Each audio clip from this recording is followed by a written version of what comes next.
Hello दोस्तों, welcome to my channel R and T English classes. और आज मैं आपको पिछले वीडियो में जो मैंने प्रॉमिस किया था आपको कि नॉन फाइनाइट में जो प्रेजेंट पार्टिसिपल है वो आपको आज मैं क्लियर कराऊंगा। दोस्तों, ये जो प्रेजेंट पार्टिसिपल है ये बहुत से एग्जामिनेशंस में वर्ब में ही पूछा जा सकता है। और जैसे कुछ ऐसे एग्जाम्स भी होते हैं जो लैंग्वेज से रिलेटेड होते हैं, उनमें ये लैंग्वेज से रिलेटेड क्वेश्चन आ जाते हैं। जैसे आरपीएससी फर्स्ट ग्रेड में जो इंग्लिश लिटरेचर से कर रहे हैं या सेकेंड ग्रेड इंग्लिश की तैयारी कर रहे हैं, उनको ये क्वेश्चन इस तरीके से पूछे जा सकते हैं वर्ब की फॉर्म में। तो आइए दोस्तों, अब हम क्लियर करते हैं कि प्रेजेंट पार्टिसिपल क्या होता है। इससे पिछले वाले वीडियो में मैंने आपको ये बताया था कि फाइनाइट और नॉन फाइनाइट वर्ब क्या होती है। आप वो वीडियो जाकर देख सकते हैं और क्लियर कर सकते हैं। नॉन फाइनाइट वर्ब में पार्टिसिपल एक नॉन फाइनाइट वर्ब है, उसी का पार्ट है प्रेजेंट पार्टिसिपल। तो आज हम देखते हैं कि प्रेजेंट पार्टिसिपल क्या होता है। प्रेजेंट पार्टिसिपल, देखिए दोस्तों, प्रेजेंट पार्टिसिपल एक वर्ब होती है नॉन फाइनाइट, साथ में ये एडजेक्टिव का भी काम कर लेता है। ठीक है, तो एडजेक्टिव का भी काम करता है, वर्ब और एडजेक्टिव। प्रेजेंट पार्टिसिपल वर्ब और एडजेक्टिव दोनों का काम करता है। तो सबसे पहले हम बात करते हैं कि ये वर्ब का काम कैसे करता है। जैसे जितने भी कंटिन्यूअस टेंस होता है उनमें आप प्रेजेंट पार्टिसिपल को यूज करते हैं। इसके ज्यादा एग्जाम्पल देने की जरूरत नहीं है, एक एग्जाम्पल से आपको समझ में आ जाएगा। He is playing cricket now.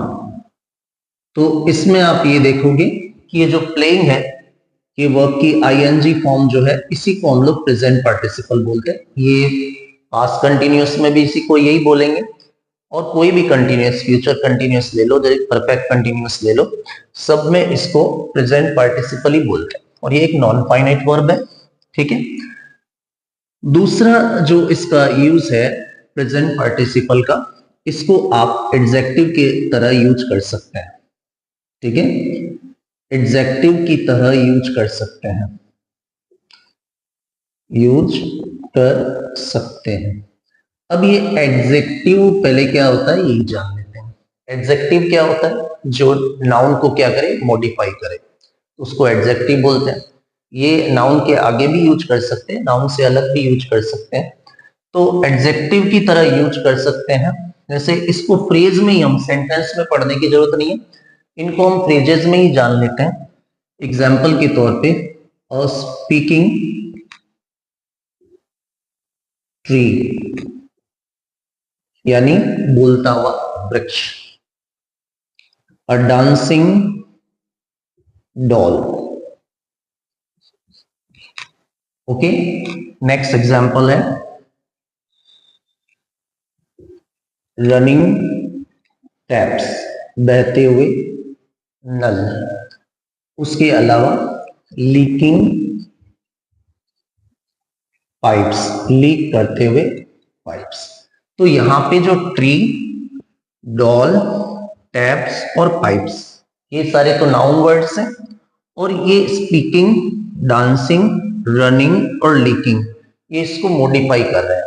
तो ये जो वर्ब है, यानी प्रेजेंट पार्टिसिपल से जो आईएनजी बना है, ये आईएनजी एडजेक्टिव का भी काम कर लेता है। तो मीनिंग हो जाता है बोलता हुआ वृक्ष, नाचती हुई गुड़िया, बहता हुआ नल, बहते हुए नल, और लीक करते हुए पाइप।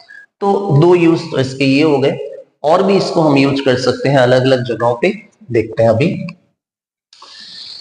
इसका जो थर्ड यूज है वो ये है कि आप इसको किसी भी जो रिलेटिव प्रोनाउन है, रिलेटिव प्रोनाउन पहले आपको समझना पड़ेगा कि रिलेटिव प्रोनाउन क्या होता है। तो इसके लिए अलग से मैं एक वीडियो बना दूंगा कि रिलेटिव प्रोनाउन क्या होता है। फिलहाल मैं शॉर्ट में बता रहा हूं, हु, whom, which और that, इस तरीके के कुछ होते हैं ये जो रिलेटिव प्रोनाउन होते हैं। तो ये एक रिलेटिव प्रोनाउन जो होता है उसको भी रिप्लेस कर सकता है ये प्रेजेंट पार्टिसिपल। एग्जाम्पल के तौर पे, जैसे the students who wish to participate should give their names to the incharge. ठीक है, जैसे ये एक सेंटेंस मैंने बनाया है, इस सेंटेंस में आप देखो हु जो है वो एक रिलेटिव प्रोनाउन है, हु विश, इन दोनों को रिप्लेस कर सकते हैं, इन दोनों को हटा करके सीधा आप विशिंग ही कर सकते हैं। क्या कर सकते हैं? विशिंग। ठीक है, the student wishing to participate should give their names to the incharge. एकदम सिंपल है, वो हु विश ही विशिंग है। ओके, तो आप रिलेटिव प्रोनाउन को भी रिप्लेस कर सकते हैं प्रेजेंट पार्टिसिपल का यूज करके। बहुत ही सिंपल चीज है। नेक्स्ट जो है, आप जो है कोई भी क्लॉज है, क्लॉज को भी रिप्लेस कर सकते हैं, क्लॉज को भी रिप्लेस कर सकते हैं प्रेजेंट पार्टिसिपल से। बहुत ही सिंपल सी चीज है, ये एक बेसिक है, बेसिक्स क्लियर होने बहुत जरूरी है, बहुत ही इजी चीज है। अब जैसे मान लो मैंने एक क्लॉज दिया, he opened the drawer and took out a revolver। जैसे मैंने आपको ये एक जो है सेंटेंस दिया है, इसमें दो आपके क्लॉज है, he opened the drawer and took out a revolver। अगर कोई एक सब्जेक्ट हो और दो एक्शन ऐसे हो जिनके एक्शन में होने में बहुत कम टाइम, मतलब साइमल्टेनियसली, ऑलमोस्ट साइमल्टेनियसली एक साथ घटित हो, तो वहां पे आप प्रेजेंट पार्टिसिपल का यूज कर सकते हैं। ठीक है, क्लॉज को भी रिप्लेस कर सकते हैं प्रेजेंट पार्टिसिपल से। ये प्रेजेंट पार्टिसिपल मेरे को लिखना था यहाँ पे, कोई बात नहीं, आप समझ गए क्योंकि टॉपिक प्रेजेंट पार्टिसिपल ही चल रहा है। तो जैसे हम कैसे करेंगे, इस तरीके से करेंगे, opening the drawer he took out a revolver. बहुत ही इजी है। एक एग्जाम्पल इसका और कर सकते हैं, पहले इसका मीनिंग जान लेते हैं। मतलब ड्रॉवर खोलते ही उसने एक रिवॉल्वर निकाला, खोल कर निकाला, खोलने के बाद निकाला, ये भी मीनिंग हो सकता है। बट दोनों में एक्शन में जो टाइम है वो बहुत कम है, एक के बाद एक एक्शन होता है लगातार, इसलिए हम लोग प्रेजेंट पार्टिसिपल का यूज करते हैं। एक एग्जाम्पल और फेमस एग्जाम्पल है, ठीक है, सारी बुक्स में मिल जाएगा आपको। जैसे ये देखिए, the thief saw the police he took to heels. यानी चोर ने पुलिस को देखा, वह भाग गया। तो मीनिंग क्या बनेगा? पुलिस को देखते ही चोर भाग गया। देखते ही का सेंस देना है, तो ये सॉ जो है इसको क्या करना है? सीइंग करना है। सीइंग द पुलिस, और इसको रिप्लेस कर देगा क्योंकि मेन नाउन ये है, तो थीप यहां आ जाएगा। The thief took to heels. Took to heels एक इडियम है, इसका अर्थ होता है भाग जाना। ठीक है, seeing the police the thief took to heels. तो ये जो सीइंग है उसने रिप्लेस कर दिया इस क्लॉज को। तो seeing the police the thief took to heels, police को देख करके, पुलिस को देखते ही चोर क्या हो गया? भाग गया। एक और चीज आपको ध्यान रखना है इसी के अंदर, कि अगर was were is are am आ जाए तो उसकी जगह भी आप प्रेजेंट पार्टिसिपल यूज कर सकते हैं। Is are am, normally is are am was were ही आते हैं, ठीक है, उसकी जगह आप बीइंग यूज कर सकते हो। बीइंग भी एक प्रेजेंट पार्टिसिपल है। नॉर्मली इसका मीनिंग होता है चूंकि, क्योंकि, ठीक है, ये इसके मीनिंग बन जाते हैं। एग्जाम्पल के तौर पर, he was an honest man. he never he could लिख देते हैं, he could never dream of stealing. बहुत ही अच्छा एग्जाम्पल है। तो he was an honest man, he could never dream of stealing. तो वह ईमानदार आदमी था और वह कभी सपने में भी नहीं सोच सकता था कि वो चोरी करे। तो इसमें जो आपको दोनों सब्जेक्ट एक ही है, तो वॉच को आप रिप्लेस कर दो बीइंग से, तो ये हो जाएगा बीइंग एन ऑनेस्ट मैन, यहां कॉमा लग जाएगा, he could never dream of stealing. तो इस तरीके से क्लॉज को रिप्लेस करने में भी हम प्रेजेंट पार्टिसिपल का यूज कर सकते हैं। बहुत ही सिंपल है, और भी इसके यूजेस हैं, वो मैं अभी आपको बता दूं। जो प्रेजेंट पार्टिसिपल है उसको आप वर्ब ऑफ जो सेंसेस होती है, सेंसेशंस, उसके बाद भी यूज कर सकते हैं। अब ये वर्ब ऑफ सेंसेशंस क्या होती है? तो वही बात है, सेंसेशन सेंसेस को बोलते हैं। Feel, see, hear, listen, watch, notice, okay, smell, इनके बाद भी आप यूज कर सकते हैं। ठीक है, इसके लिए एग्जांपल आप देख लो। I saw him stealing from the shop. कितना एकदम इजी एग्जांपल है भाई, मैंने उससे देखा, लेकिन ये करते, ये स्टीलिंग जो है ये प्रेजेंट पार्टिसिपल है। ठीक है ना, आई लगाया, सेंस की वर्ब लगाई, ऑब्जेक्ट लगाया, और इस ऑब्जेक्ट को क्या करते हुए देखा? चोरी करते हुए। मैंने उससे देखा तो हम ऐसे सीधा ही बोल देंगे आई सॉ हिम, लेकिन कुछ करते हुए देखा है तो उधर आईएनजी लगाना पड़ेगा।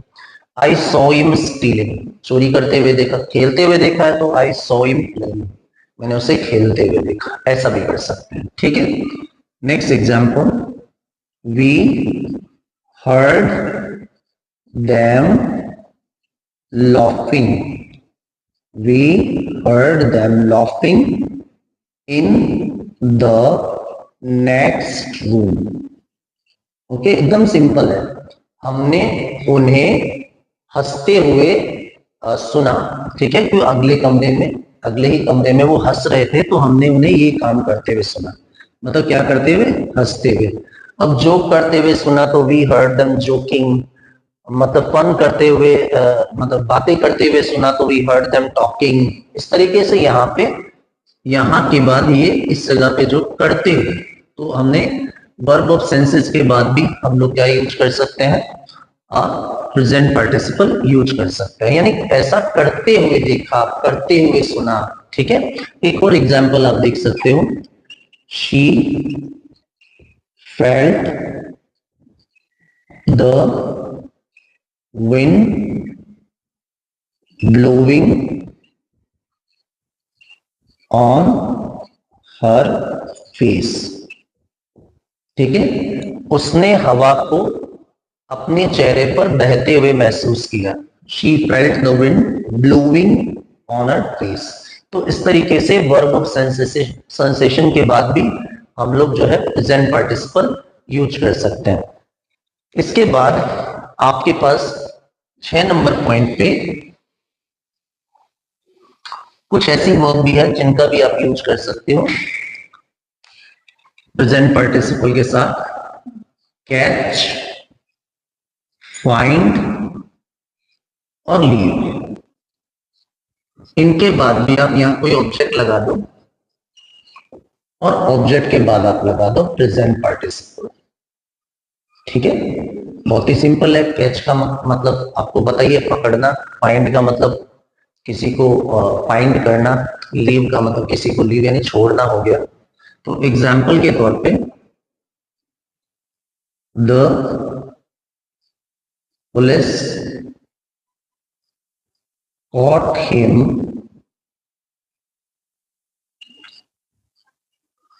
stealing money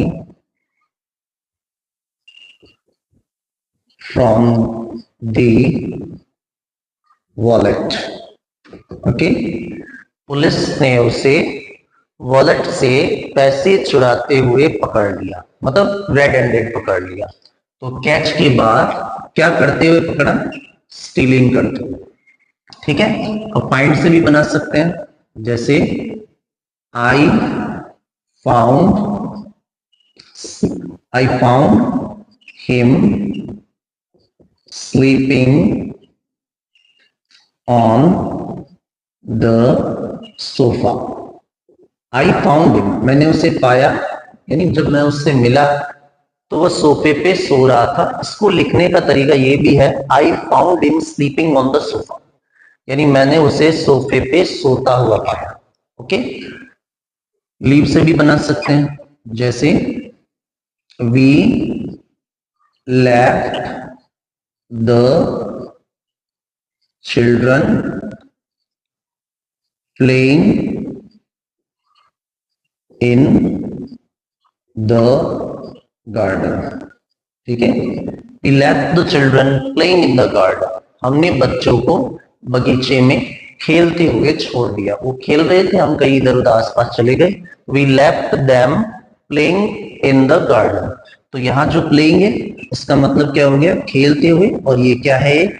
प्रेजेंट पार्टिसिपल है। तो आपको याद रखना है, ऐसे क्वेश्चन एग्जाम में पूछे जा सकते हैं कि ये वर्ब है वो कौन से वर्ब से रिलेटेड है, फाइनाइट से, नॉन फाइनाइट से, कौन सी ये प्रेजेंट पार्टिसिपल है कि पास्ट पार्टिसिपल है कि जीरंड है। ये उन एग्जाम के लिए ज्यादा इंपॉर्टेंट हो जाता है जहाँ पे लैंग्वेज के क्वेश्चन आते हैं, और बाकी जहाँ पे कॉम्प्रिहेंशन इंग्लिश की समझ के क्वेश्चन आते हैं वहां पे ये वर्ब फॉर्म में पूछे जा सकते हैं, वर्ब की फॉर्म में। ठीक है, तो अब इसके बाद हम नेक्स्ट पढ़ते हैं कि 7 नंबर पे देखिए आप, दो वर्ब होती है और बहुत ही अच्छी वर्ब है, उसका भी यूज आप प्रेजेंट पार्टिसिपल के साथ कर सकते हैं, जैसे स्पेंड और वेस्ट। बहुत ही सिंपल सी वर्ब, आप सिंपल सा यूज कर सकते हो, इसके बाद भी आप प्रेजेंट पार्टिसिपल यूज कर सकते हो, यानी आईएनजी फॉर्म यूज कर सकते हो। कैसे देखें? ही spend a lot of time, a lot of money learning. He spent a lot of money modernizing his house. यानी उसने बहुत ज्यादा पैसा खर्च कर दिया अपने घर को मॉडर्नाइज करने में। ठीक है, तो he spent a lot of money modernizing, ये आ गया आपका प्रेजेंट पार्टिसिपल। आप वेस्ट का भी यूज कर सकते हो। देखो मैं पास्ट टेंस में यूज कर रहा हूँ क्योंकि पास्ट टेंस में यूज करना थोड़ा इजी रहता है, इसलिए वो एक नेचुरल आता है, लेकिन आप इसको प्रेजेंट में भी यूज कर सकते हो। एग्जाम्पल के तौर पे, nowadays we waste a lot of time scrolling through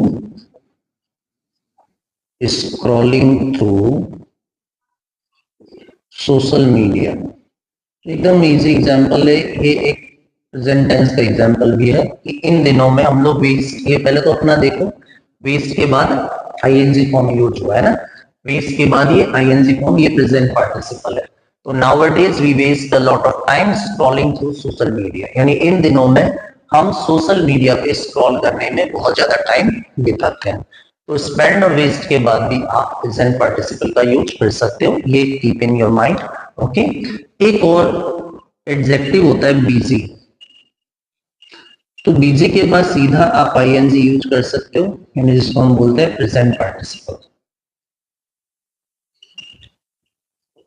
present participle बहुत आसान है, इसमें ज्यादा दिक्कत नहीं है।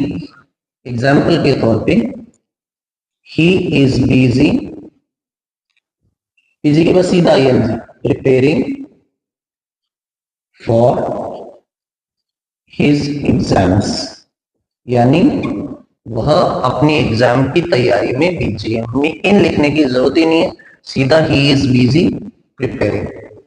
ठीक है, अब एक और कर सकते हैं example, we are busy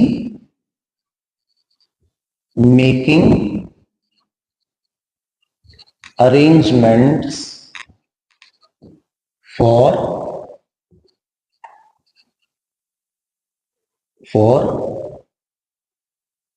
my brother's marriage। बहुत ही सिंपल एग्जाम्पल है, we are busy making arrangement for my brother's marriage. हम लोग मेरे भाई की शादी में जो अरेंजमेंट होता है वो करने में व्यस्त है। तो बिजी के बाद भी आप आईएनजी का यूज कर सकते हो, बहुत ही सिंपल है। तो दोस्तों मुझे लग रहा है कि प्रेजेंट पार्टिसिपल मैंने आपको ये क्लियर करवाया है। तो प्रेजेंट पार्टिसिपल जो होता है वो एक नॉन फाइनाइट वर्ब होता है, कहाँ कहाँ यूज होता है इस पूरे वीडियो में बताया हुआ है। नेक्स्ट वीडियो में हम लोग पढ़ेंगे पास्ट पार्टिसिपल। होप आपको ये समझ में आया होगा। नेक्स्ट वीडियो के लिए stay tuned. Thank you very much.